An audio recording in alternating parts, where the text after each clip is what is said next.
Bonjour, vous avez 2 minutes, je vais faire simple. Transurfing est un modèle comportemental de réalisation de soi, inspiré des compréhensions de la physique quantique, qui nous apprend comment nous comporter pour diriger la réalité. Et pour ce faire, ce modèle métaphorique nous donne une carte du monde explicite et des règles du jeu claires. Mais au final, vous savez très bien que c'est vous qui déciderez de ce que vous voulez en faire. Pour poursuivre le voyage dans cette série de vidéos-podcasts qui s'inspire des 78 jours de Transurfing, avec l'apport aussi de l'œuvre de son auteur Vadim Zeland, entrons maintenant justement dans cette fameuse carte du monde qui est posée sur la table et occupons-nous de votre travail du jour, libération. L'affirmation selon laquelle chaque être humain a le droit de choisir son destin en toute liberté est une énigme, n'est-ce pas ? Vous êtes-vous déjà posé la question de votre capacité à disposer de votre libre arbitre ? Une réponse des plus évidentes est proposée dans le modèle Transurfing et pourrait se résumer ainsi. Vous trouvez votre entière liberté lorsque vous cessez la bataille. Vous voyez, cette réponse est très simple et courte, comme le secret des alchimistes sur la tablette d'émeraude. Mais de quelle bataille parlons-nous ? Nous parlons de celle à l'origine même de la dépendance des êtres humains face à la réalité de ce monde. Cette dépendance, qui a pour origine nos propres importances internes ou externes, se met en place par les balanciers qui, dans Transurfing, sont ces structures énergético-informationnelles, ces égrégores comme diraient certains, qui apparaissent quand un ensemble d'individus concentre l'énergie de leurs pensées communes dans une même direction. Ces balanciers, qu'ils soient familiaux, sociétaux, étatiques, supranationaux, nationaux, mondiaux, nous font participer depuis notre plus tendre enfance à une bataille imposée qui nous prive finalement de notre libre arbitre, puisque sans en avoir conscience, nous participons à des buts qui ne sont pas les nôtres, buts imposés par ceux-là même qui nous affirment que nous pouvons choisir notre destin. Dès que vous vous réveillez dans le rêve éveillé de votre réalité, que vous cessez de vous battre avec vous-même et avec le monde qui vous entoure, et que vous quittez le champ de bataille, plus rien ne vous retient. La bataille se poursuit sans votre participation, et vous êtes libre d'aller où vous voulez et de choisir ce que vous voulez. Le monde, tel un miroir, reflète votre attitude à son égard. Lorsque vous n'êtes pas satisfait de lui, il se détourne de vous. Lorsque vous vous battez contre lui, il se bat contre vous. Lorsque vous cessez de vous battre, il vient au-devant de vous. Alors, disposez-vous de votre libre arbitre ? Êtes-vous libéré des jeux des balanciers ? Allez-vous vers votre but ? Vous recevrez tout ce que vous avez l'intention d'avoir si vous êtes convaincu que c'est à vous, sans condition ni réserve. Votre choix, c'est une loi passible d'exécution sans condition. Le libre choix, qui est une détermination d'avoir, est façonné par l'énergie de l'intention. Si les excès de potentiel d'importance interne et externe absorbent une grande partie de l'énergie, l'intention n'aura aucune force.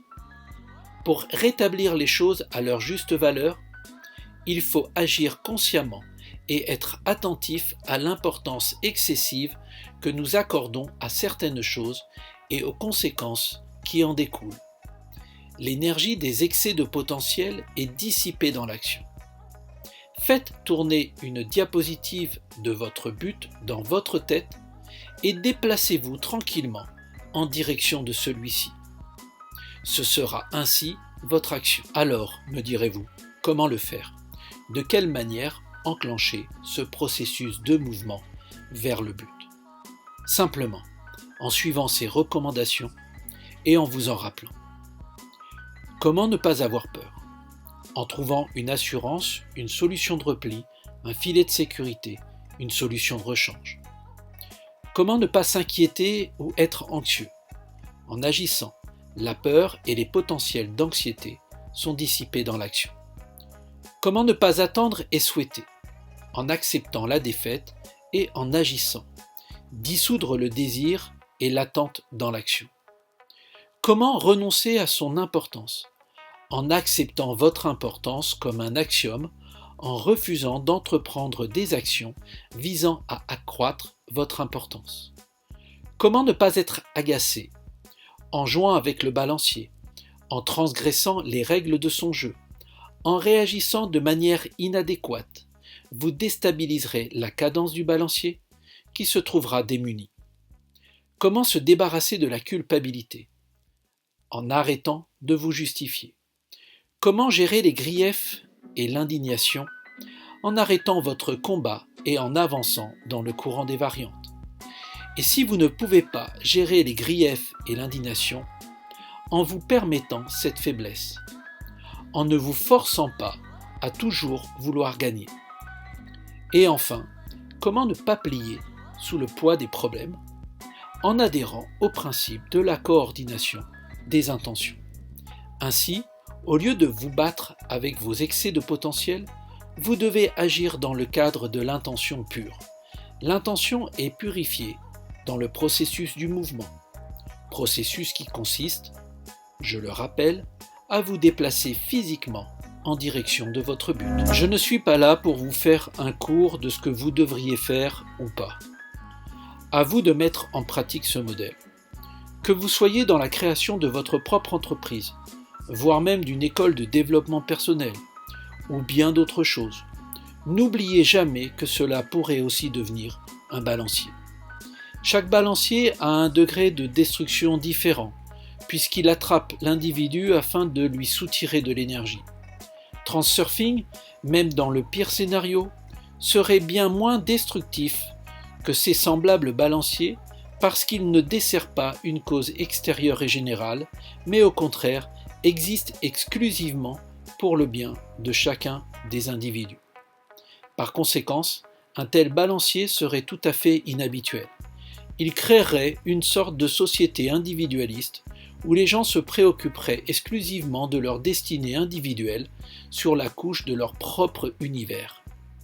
Transurfing est une technique puissante qui vous donne la force de faire des choses impossibles d'un point de vue ordinaire, à savoir gérer votre destin à votre propre discrétion.